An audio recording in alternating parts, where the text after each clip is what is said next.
Yun, magandang araw po sa inyo lahat. Welcome po sa Makapili TV. Nalalagay naman po sa malaking kahihiyan po ang COMELEC dahil po sa ginagawa nilang pagmamanipula sa nangyaring eleksyon po nung nakaraang buwan.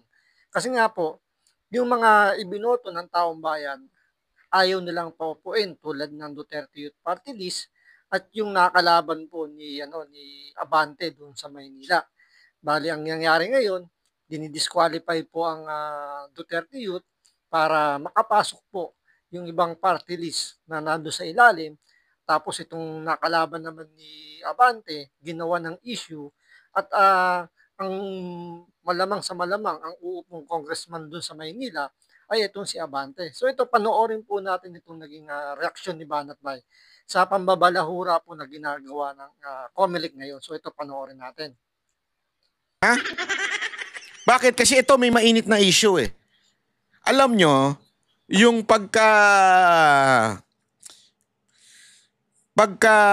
disqualify kay Duterte Party List at pag disqualify dito kay Uy.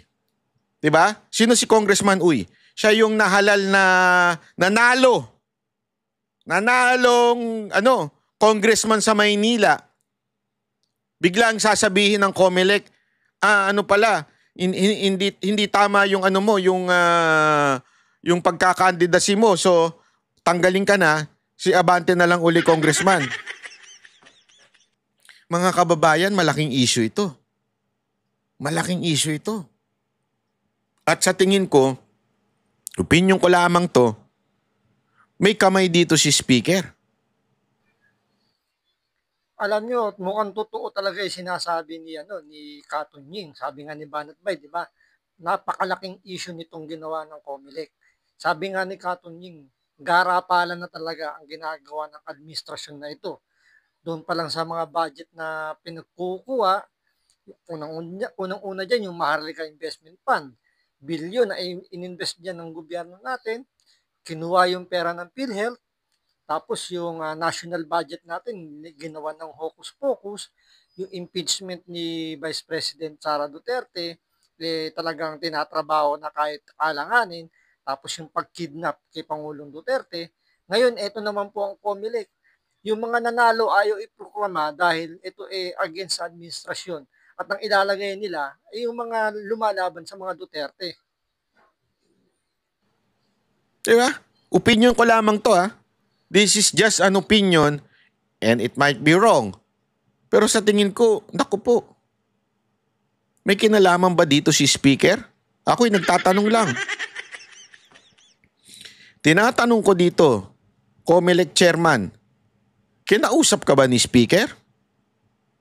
Kinausap ka ba para ibalik itong si Abante at tanggalin din itong Duterte youth din? Ako nagtatanong sa iyo, COMELEC Chairman ha. Kasi people voted for Duterte youth. Sila nga ang isa sa pinakamataas, di ba? Duterte youth. Tapos ganun-ganun mo lang tatanggalin.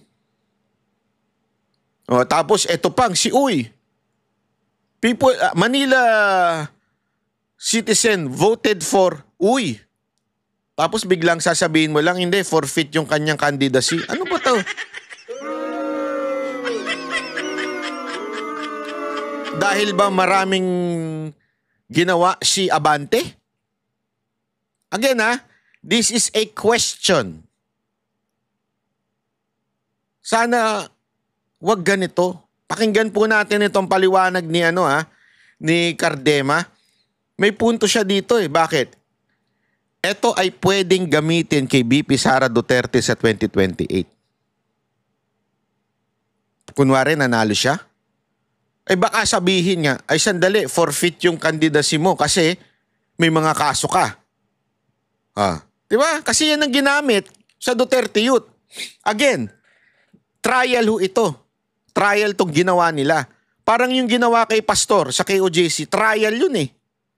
Yung paglusob, nung walang masyadong nagwala, ginawa nila ngayon kay Pangulong Duterte. So, hindi kaya trial itong kay Cardema sa party list at saka itong kay Uy, kung walang iimik at magsasampa ng kaso dito sa COMELEC chairman, pwede nilang gawin uli yan pag nanalo si VP Sara Duterte bilang Pangulo. Kasi nga laging ganyan ang kanilang pattern eh. May testing muna. Pagka diba? Tapos, halimbawa, ito'y katang isip lamang na maaring mangyari. Kumandidato, hindi talaga makahabol si speaker. So kahit number 2 lang siya. Diba? Kahit number 2 lang, okay na. Tapos, biglang i-forfeit yung candidacy ni VP Sara Duterte. Presidente bigla si speaker. Ako po.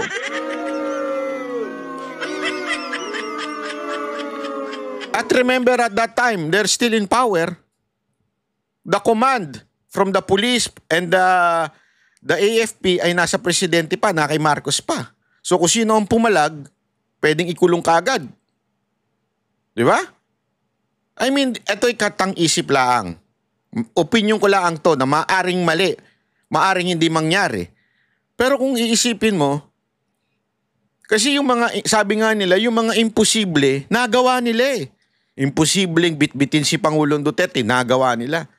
Imposible ma-impeach si VP Sara Duterte kasi unity, nagawa nila.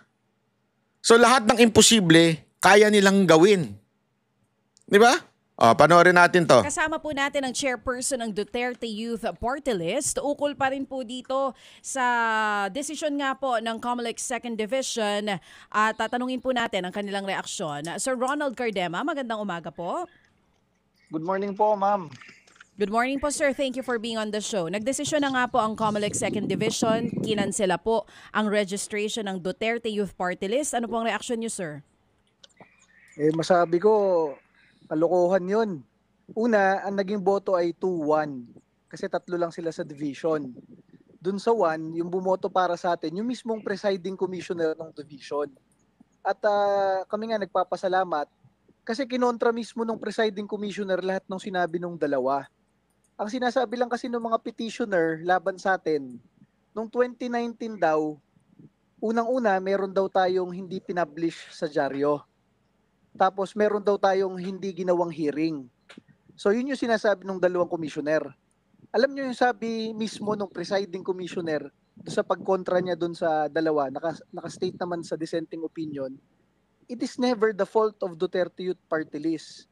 Because under the party list law, it is actually the COMELEC who is required to publish.